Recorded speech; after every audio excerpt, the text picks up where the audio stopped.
Gracias por acompañarnos en una edición más de Noticias UIA. Soy Abigail Rodríguez. Iniciamos. Vamos con los titulares.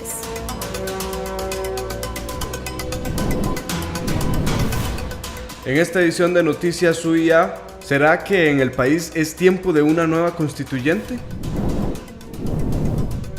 Actualmente el abstencionismo crece entre los costarricenses. ¿Se involucra la juventud en la política de Costa Rica? Más adelante lo veremos. Y el impuesto a las sociedades anónimas apoyará el presupuesto en seguridad pública del país.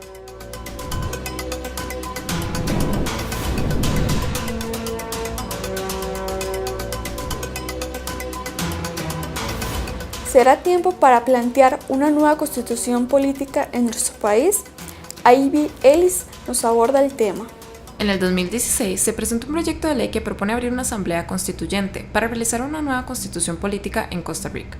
En los principales aspectos que se propone cambiar está el realizar una transición de Estado confesional a un Estado laico. Pero realmente, ¿qué significa para Costa Rica convertirse en un Estado laico?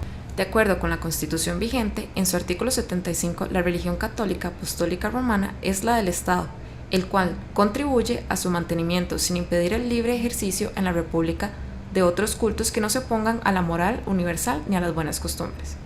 En los estados modernos hoy día, los gobiernos no profesan una religión, son sus ciudadanos los que profesan y diferentes religiones. Entonces, el gobierno de la República no debe de alguna manera tener una religión oficial, debe respetar la que cada uno de sus ciudadanos decida adoptar o decida no adoptar, en el caso también de los ateos. Yo creo que el hecho de que el Estado, digamos, sea laico permite, más que simplemente valorar la viabilidad de ciertos temas muy particulares, yo creo que es poner sobre la mesa las decisiones de una manera mucho más objetiva, sin estar apegados necesariamente a fundamentos religiosos que no necesariamente comparten las otras personas que están sentadas en la misma mesa. El Estado laico y el Estado ateo no tienen nada que ver. O sea, ¿quiénes son los que creen? ¿Quiénes son los que pueden profesar una fe? Las personas.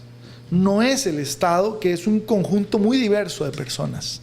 Entonces, hablar más bien de más que un Estado, de un gobierno que profesa una religión, es negar la conformación de quienes participan en ese gobierno, que pueden venir de muchas religiones distintas. El Estado laico lo que señala es que el gobierno de la República no adopta una religión como la oficial, pero respeta la decisión que tomen sus ciudadanos con respecto a esa fe, a cuál adoptan o a cuál no adoptan. En Centroamérica, Costa Rica es el único país que aún profesa una religión oficial. Este fue un reportaje de Ivy Ellis para Noticias UIA. Raylin González nos informa sobre una figura que crece en la política costarricense. ¿Sabe usted qué es el abstencionismo y la importancia de no ser parte de este acto? En la siguiente nota le informamos. El abstencionismo es el acto por el cual un potencial votante en unas elecciones decide no ejercer su derecho al voto, ya sea en unas elecciones generales o en un proceso parlamentario. El representante está presente en la votación pero no vota. En ambos casos, el sujeto se atiene al resultado del voto de las personas que sí votaron. Votar es importante porque es el primer derecho que tenemos en democracia, es el fundamento principal de la democracia. En democracia tenemos muchos otros espacios de participación, pero el voto es el espacio, o las elecciones, es el espacio donde elegimos a quienes nos van a representar. Hay dos tipos de abstencionismo. El primero es el abstencionismo técnico. Se da cuando el sistema o quien organiza el proceso electoral no brinda las condiciones necesarias para poder votar. Ejemplos de esto es cuando no hay lugares cercanos en donde las personas puedan votar o no hay facilidades técnicas para ejercer el voto. El abstencionismo político es la decisión individual de no ejercer el derecho al voto para convertirse en un movimiento que promueve la abstención activa, con el objetivo de hacer pública la oposición al régimen político o al sistema de partidos. Los porcentajes más o menos han sido sostenidamente en los últimos 4 procesos electorales de una participación del 70% y un abstencionismo del 30%, mientras que en los procesos electorales municipales esa cifra se invierte. Participa el 30% y se abstiene el 70% de la población. Todos los costarricenses tenemos el privilegio de elegir al presidente de nuestro país y el 4 de febrero del 2018 se podrá ejercer este derecho. Esta fue una información de Raylin González para Noticias UIA. ¿Está la juventud costarricense involucrada en la política? Jordan Limones nos aborda el tema. Las elecciones para elegir al nuevo presidente están cada vez más cerca, pero ¿qué tanto conocimiento tienen los jóvenes sobre esto? Veamos la siguiente información. Las elecciones presidenciales se llevarán a cabo el 4 de febrero con el propósito de elegir a un nuevo presidente que estará gobernando durante los próximos 4 años. Sin embargo, la falta de conocimiento por parte de los jóvenes se da con mucha frecuencia por la falta de interés que tienen de salir a las calles a votar. A continuación veremos cuánto conocimiento tienen los jóvenes sobre esto. ¿Cuándo son las elecciones presidenciales? No sé. No. ¿Cuáles son los partidos políticos? Liberación Nacional, Partido Unidad Social Cristiano, el Frente Amplio, no sé más. Liberación Nacional, Movimiento Libertario, el Frente Amplio y otra vez. El PAC, el Algo de Acción Ciudadana. ¿Quiénes son los candidatos hacia la presidencia? De Santi. Álvarez de Santi. No recuerdo los otros, se me olvidaron en este momento. Según la politóloga Irene Rodríguez, nos menciona cuál es uno de los mayores motivos de dicha falta de interés. Parte de los problemas que se vienen generando a nivel social y por la cual los jóvenes no se interesan en los procesos electorales es porque se ha venido dando una exclusión social de que se asocia a la juventud con libertinaje, con indecisión, con una serie de elementos que de pronto no son tan, considerados o les restan importancia para ser parte de los procesos electorales. La politóloga Irene Rodríguez también nos menciona que la mejor manera de involucrar a los jóvenes a participar en los procesos electorales es informarlos de una manera más eficiente y mostrarles el interés que hay por los jóvenes en este proceso. Esta es una nota de Jordan Limones para Noticias UIA. Los ticos creen menos en la política y esto podría aumentar el abstencionismo en las próximas elecciones 2018. Un reciente estudio de Sid Gallup señala que los costarricenses perciben como regular la gestión actual del gobierno y que esto les genera desconfianza de cara a elegir el próximo presidente. En las últimas 3 elecciones, el nivel de abstencionismo varió entre un 34,8% en 2006, un 30,9% en el 2010 y un 44% en las elecciones del 2014. Sin embargo, el candidato Carlos Alvarado asegura estar positivo de cara a las elecciones del próximo año. Cuando vemos nuestra historia, que fuimos capaces de abolir el ejército, de generar una maravilla como la Caja del Seguro Social o la educación universal, gratuita y obligatoria para niñas y niños, o de hacer algo como los parques nacionales o la energía limpia, renovable, eléctrica, que es un 99% de nuestra energía, cuando vemos eso, esos logros que nos enorgullecen y que son parte también de la política, ahí yo creo que los ticos volvemos a creer. Un 36% de la población asegura que la labor del gobierno ha sido regular, mientras que un 11% la considera buena y un 14% mala. En contraste, la percepción que existe en la calle al respecto es negativa. ¿Cree usted en la política? Para nada. ¿Por qué? Que vaya, no hay que cara a persinarse, joven ya. ¿Va a votar usted en las próximas elecciones? No, tengo rato de no dar voto. ¿Cree usted en la política? No, para nada. ¿Por qué? Es que no hay nada en que creer, hermano. Sí. Todos son iguales. ¿Votaría usted en las próximas elecciones? Mire cómo lo he pensado. Ellos dicen que ellos le van a ayudar mucho aquí en Costa Rica y lo que hacen es sacar plata y, dicen una cosa y se contradicen con otra. ¿Va a votar en las próximas elecciones? Tendría que pensarlo. La decisión está en sus manos. Su voto puede marcar la diferencia en las próximas elecciones. Este es un informe de Mario Tawada para Noticias UIA. Hacemos una pausa. En pocos minutos volvemos con más de Noticias UIA.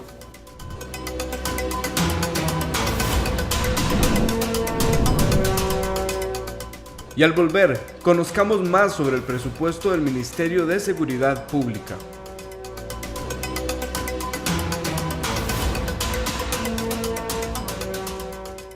Móvete, tico, móvete, hey, no te vayas a sentar. Lávate la pereza, sacudí el esqueleto y échate a andar. En tu casa, en la oficina, con el perro, la vecina, en el parque o la piscina, hey, de cabeza en una esquina, con la cleta o sin chaqueta, con cadera en patineta, escalando, caminando, con una pata saltando. Móvete, tico, móvete, hey, móvete, tico, móvete.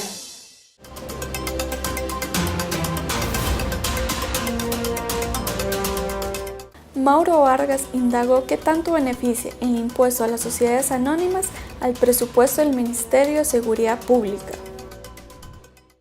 Con la puesta en marcha del tributo a las sociedades anónimas, se esperaba que ese impuesto inyectara más cantidad de presupuesto para el Ministerio de Seguridad Pública.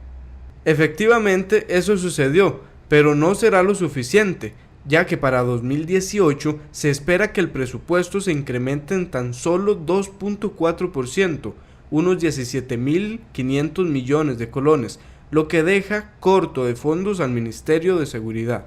Según Bernardita Marín, viceministra administrativa del Ministerio de Seguridad Pública, la falta de presupuesto repercutirá principalmente en la falta de equipos tecnológicos e infraestructura, entre otros aspectos más. Bueno, al no tener los recursos necesarios, pues vamos a tener que priorizar, porque la falta de personal policial en todas las regiones es evidente. En tecnología y en algunos proyectos específicos es donde vamos a tener el impacto mayor.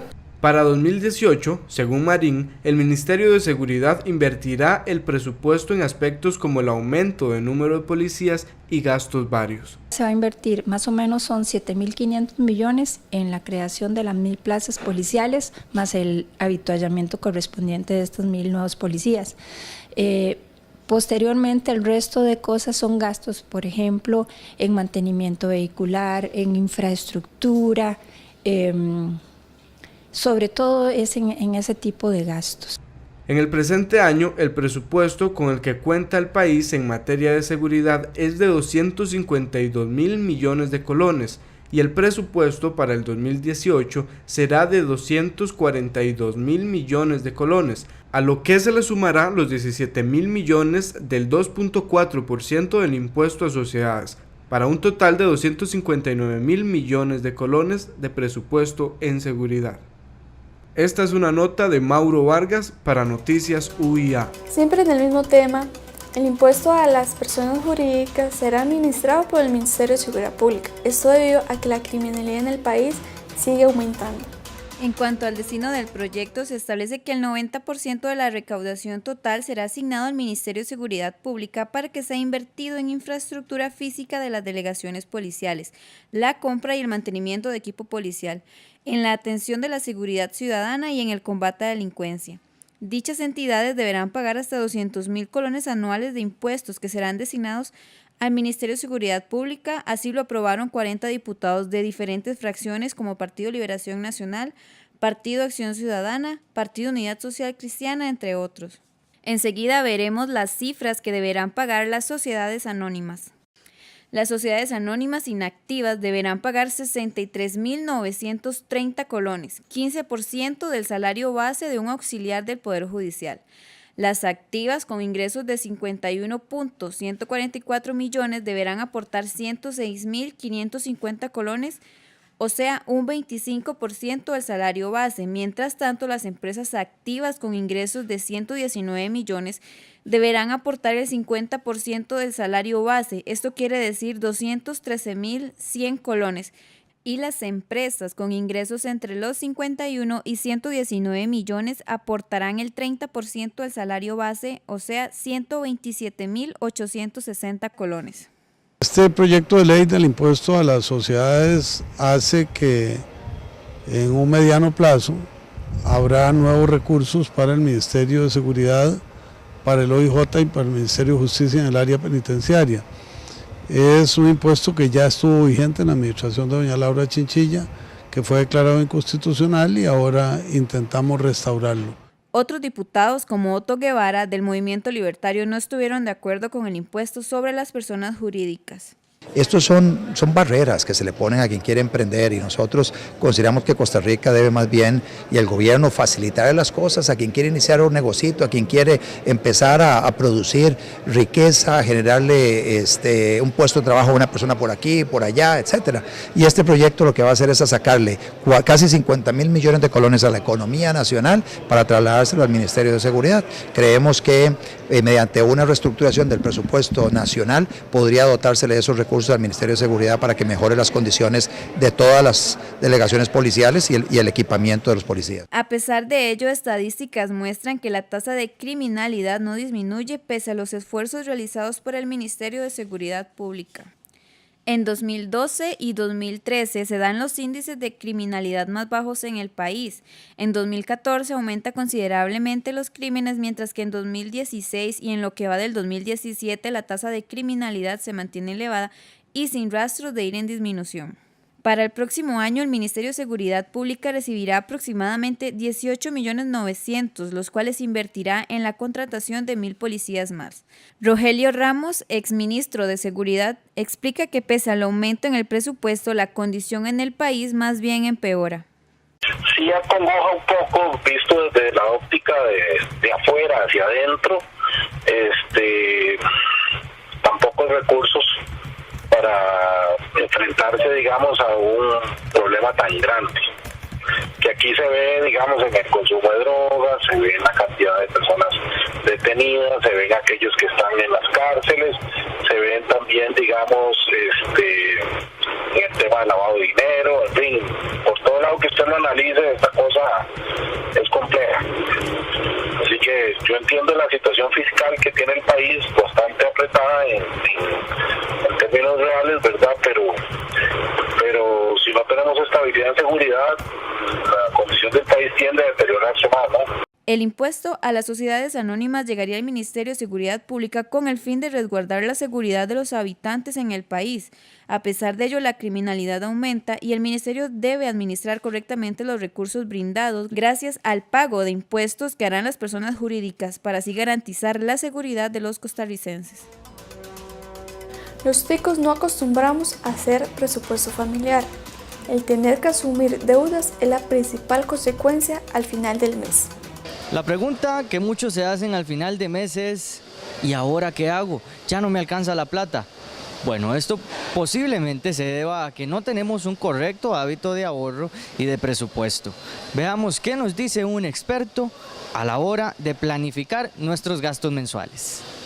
El salario promedio de un costarricense oscila entre los 385.000 y 450.000 colones mensuales. Sin embargo, parece ser que no a muchos les alcanza el dinero al final del mes. Para ello, un experto recomienda priorizar los gastos fijos. Tenemos un hábito de ahorro, establezcamos cuáles son los gastos prioritarios y tal vez aquí el más importante, pensemos en mañana.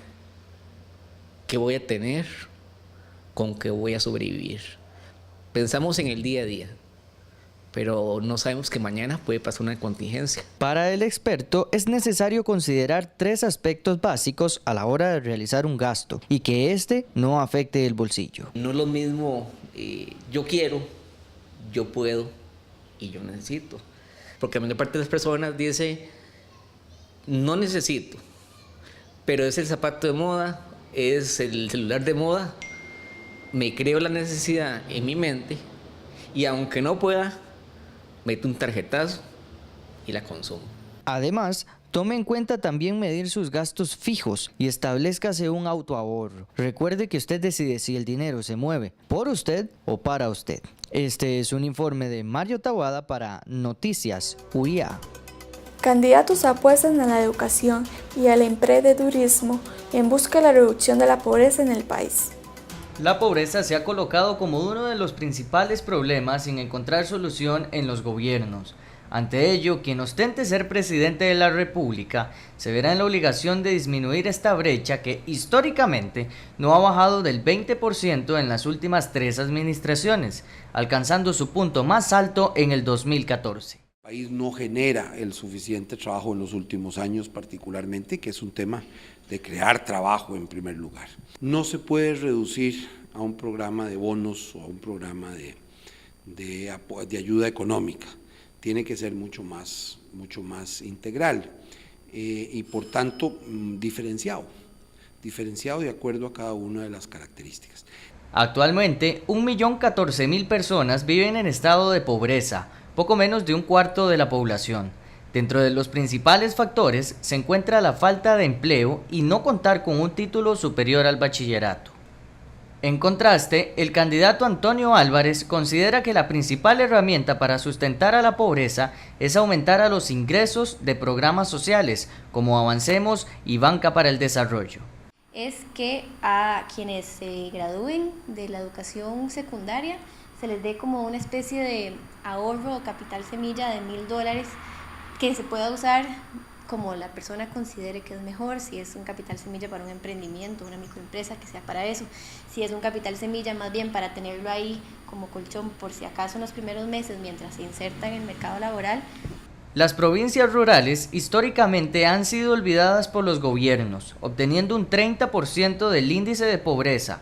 Ante ello, los candidatos apuestan por incentivar el emprendedurismo y el acceso al crédito. Tienen unas posibilidades mayores de compartir la sociedad y tal vez tienen menos criminalidad, pero tienen mayores dificultades para salir de la pobreza, porque se necesitan empleos, trabajo. Necesitamos capacitar a la gente. En el caso de las provincias periféricas, ahí el acceso al crédito para actividades productivas tiene que ser una de las prioridades.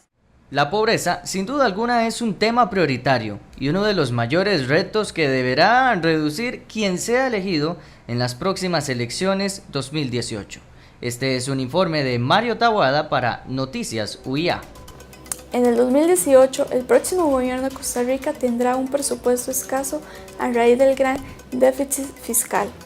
Sin importar quién sea, el próximo presidente de la República deberá hacerle frente a un presupuesto rígido y limitado, además de un alto déficit fiscal. Bueno, recordemos que el déficit fiscal es estructural, venimos arrastrándolo desde hace varios años.